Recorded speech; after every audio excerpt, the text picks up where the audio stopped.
Dario Cangemi di Hotcorn, volevo chiederle subito cosa l'ha spinta a tornare a fare la regia di un film.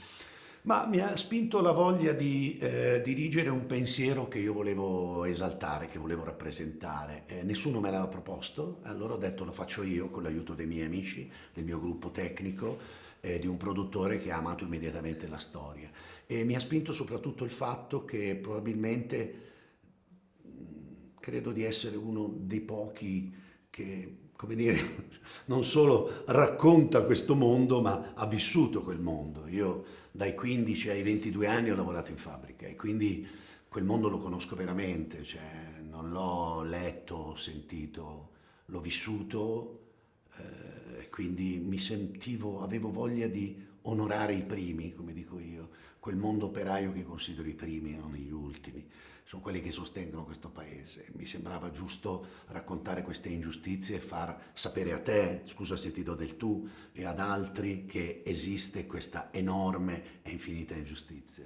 E in parte ha risposto alla mia seconda domanda perché comunque lei è sempre molto attento a queste tematiche, chiamiamole anche ingiustizie, brutture sociali, perché già dall'Intrepido del 2013, quindi comunque sente, di Gianni Amelio, sente l'esigenza di farlo, sia come attore che dietro la macchina da presa. È un tema che io amo molto proprio perché arrivo dal lavoro anche fisico. Io nel 97 con il mio grande amico Michele Serra abbiamo scritto Giù al Nord, che era uno spettacolo che parlava di lavoro, che ho amato molto, non solo con Amelio ma con altri. È un tema che a me piace particolarmente, che sento particolarmente, quindi mi piace svilupparlo.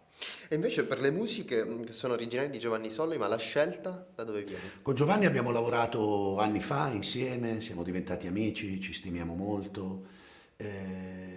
Ci siamo conosciuti alla Scala, pensa, di Milano, in una rappresentazione dove era un melologo con le sue musiche, dove io recitavo questo meraviglioso monologo e da lì è nata un'amicizia e quando ho raccontato la storia a Giovanni, addirittura a Giovanni ho chiesto un tema prima dell'inizio delle riprese per, come dire, per creare più atmosfera, per farla sentire agli altri attori.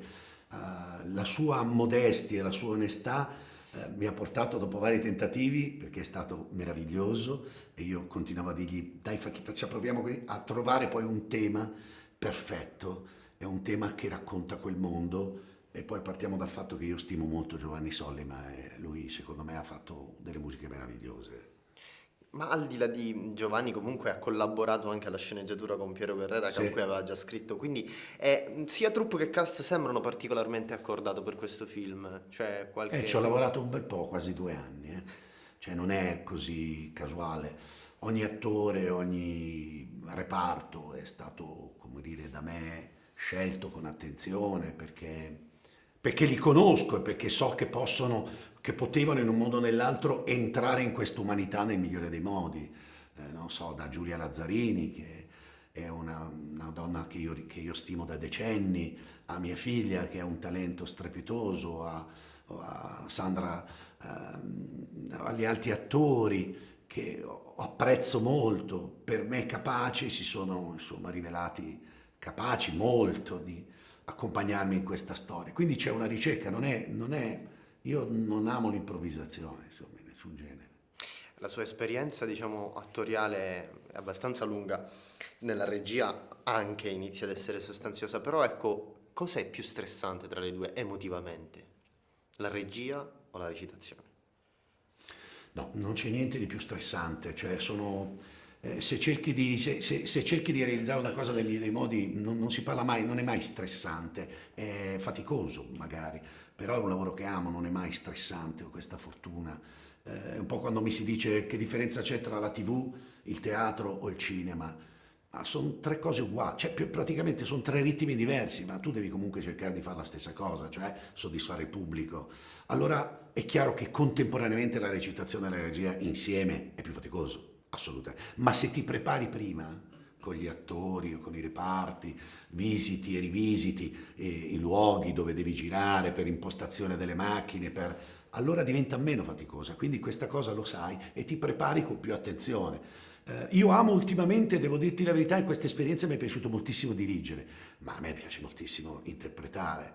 Allora saltare da un personaggio, da un carattere all'altro, per me onestamente è il mio obiettivo, proprio per soddisfare il pubblico, per sorprenderlo. Mi sembra onesto come comportamento. In chiusura, ci sono i riferimenti suoi registici in questo suo film? E quali sono? A questo punto le chiedo. Ma se ti devo dire la verità, io non amo mai riferimenti, io guardo tanto cinema, però non ci sono mai dei riferimenti. Il mio riferimento è legato al mio sapere, e poi è chiaro che nel tempo, interpretando anche tanti film, condividi 1000 set e quindi impari anche a vedere e a conoscere l'uso delle macchine, l'uso della luce, le persone giuste, ma non c'è mai un riferimento, sinceramente, non c'è cioè io ho degli registi che io amo profondamente, però non c'è mai un riferimento a uno stile, a un qualcosa. Cioè non cerca di attingere, ecco, di quelli. No, Comunque di dare una sinceramente no, non mi sembra bello, non è più fare il mio lavoro, mi sembra comunque inventare, mi piace di più trovare lì sul posto qualcosa di scoprire mio, da solo. qualcosa Cioè. di mio. Sì, sì. Grazie mille. Grazie a Grazie. te.